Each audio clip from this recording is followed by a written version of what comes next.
welcome again, folks. Really appreciate you joining me on my channel. If you haven't already or new to my channel, hit that subscribe button. Really appreciate it. And if at the end of this video you find it helpful and educational, give it a like and share it with someone that you feel might need to see it. And hey, let me hear about your brassica this year. Leave a comment down below. Let me know how your brassicas went this year. But we're standing here in a big sexy plot by Domain Outdoor. This isn't anything special. This isn't a controlled environment. It's controlled to the best of my ability. This year, we really lucked out with things. You know, I started this plot in the spring, really. You know, I burned off last year's vegetation in here that was remaining and immediately come in, did a soil sample, did my soil amendments, pH. We want to get that pH as close to 7 as possible. We lucked out when we come back in here in July. We're right around at 6.9 where we wanted to be. I give it an extra boost of elbow grease from Domain Outdoor, which is a liquid lime product. Yes, I know it's a calcium chloride product. I understand that. But we come in here with barn lime, which is dolomitic lime, and it did help get our pH back to where it needed to be.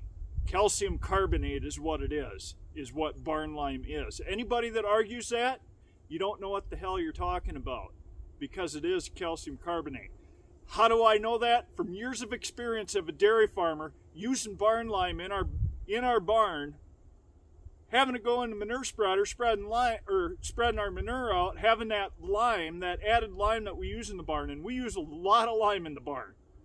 Going out to a field the next spring, taking soil samples, the pH is right where it needed to be. So don't tell me barn lime does not have the same effect as regular ag lime. It does. It's the same thing as Pell lime, and a lot of guys are using Pell lime in their food plot applications.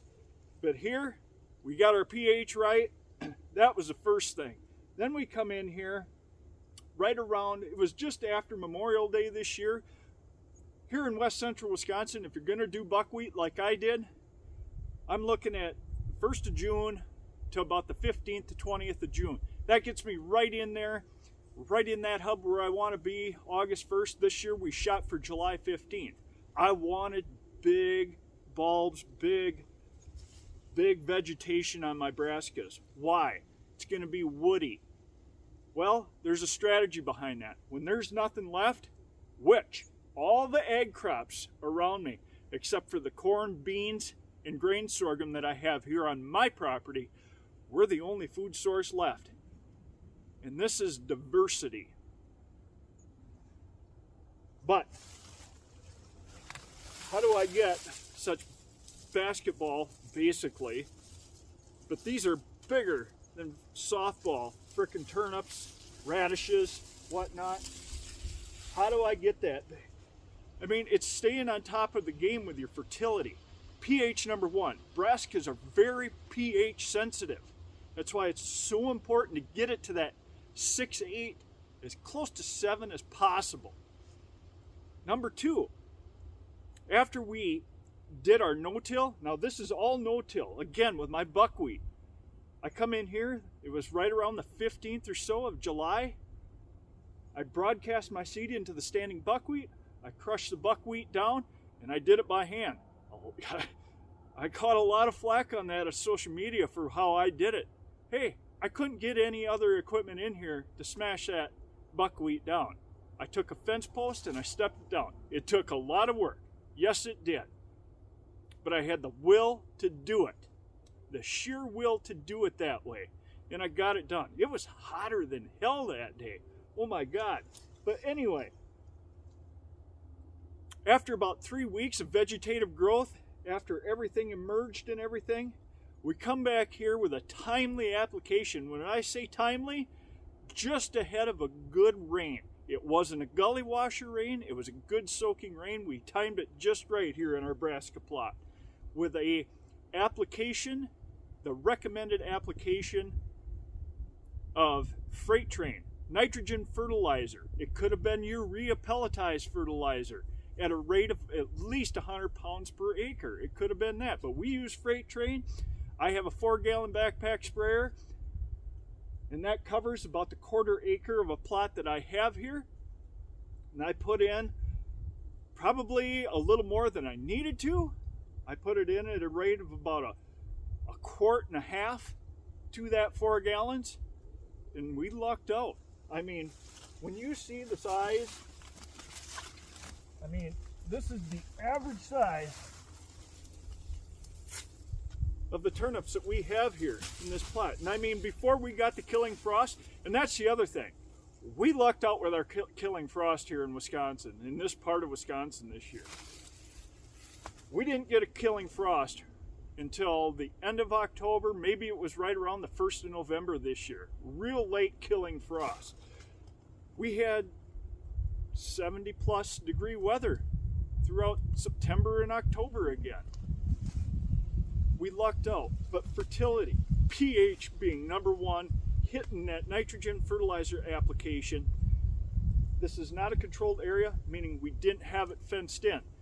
Now, that's the problem I see with a lot of guys when I'm out looking and evaluating why their brassicas fail. We put out little seclusion cages to monitor the vegetative growth. Did it not grow, or did the deer take over? I bet you 80% of the time or greater that I go out to these properties, especially if they have seclusion cages in here, we know #1 that it was overpressure from deer. Why didn't I have any seclusion cages here to compare or have this brassica plot fenced off?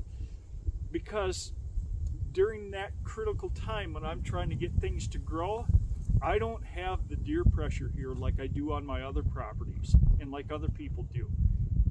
At that time of year, this is a pass-through property.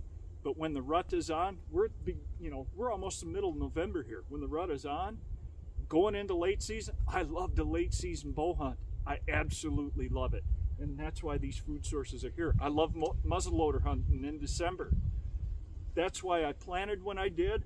That's why I got them as big as I did, because when everything else is gone, I'm going to have the food sources. And I want to make sure I have an abundance to get me through at least those parts of the hunting season. Everybody's goals are different with brassicas and their food plots in general. Mine is for late November through December through January, and hopefully carry me into next spring with the little plots that I have that are into rye as well. Hall Pass from Domain Outdoor has been a great little product that we use and utilize in some of our kill plots to help get us through to the next year. We have that winter rye in there to carry us through. And I love no-till. And if you haven't seen my book already on no-till, now I'm not saying that no-till food plots are the end-all be-all. That's what I'm not saying at all. But it gives you that option that you do not have to till. I understand that there are areas that do need to be tilled. I till where I'm going to put corn in. I do it because I don't have a no-till drill or a no-till corn planter, so I have to till those areas. But when it comes to brassicas, clover, winter rye, I'm no-tilling that. I'm doing it ahead of a timely rain and a good soaking rain, not a big gully washer, which I know is going to be a good soaking rain. There's a lot of things that go into that. But if you haven't checked out that no-till food plot blueprint book, I highly suggest you check it out. I've got it available on Amazon, along with my newly released book on timber management for whitetail hunting. I'll leave links in the description below, so check them out, guys. I greatly appreciate it. They're flying off the shelves already. I just released that timber management book this past weekend, and it's flying off the bookshelves already. So get your copy. Don't hesitate. Perfect time for 2026. Perfect timing. And I'm in the process of writing a new do-it-yourself habitat plan template that'll be available on Amazon very soon for those of you that feel that you can't afford the services that I myself provide and others like me provide as well. It's a do-it-yourself model, and you'll want to check that out. I'll have that at a significantly reduced price for what it is. And But guys, that's it. That's how I've had great success growing my brassica plots this year. It ain't about the seed company, the seed name, anything like that. It's getting everything right. You have to do everything that the recipe calls for to get the perfect cake, for lack of a better phrase. Thanks for joining me on this video. Again, I hope you found it helpful and educational. If you know somebody that needs to see this, share it with them. Leave a comment below. Let me know how your brassica plots did this year. Let me know how all your food plots did. And guys, I hope you're having great luck this season. A lot of rifle seasons are starting to open up around the country. We're about a week and a half away from ours here in Wisconsin. Good luck this season to you guys. God bless you all. Keep living the dream. Thank you very much.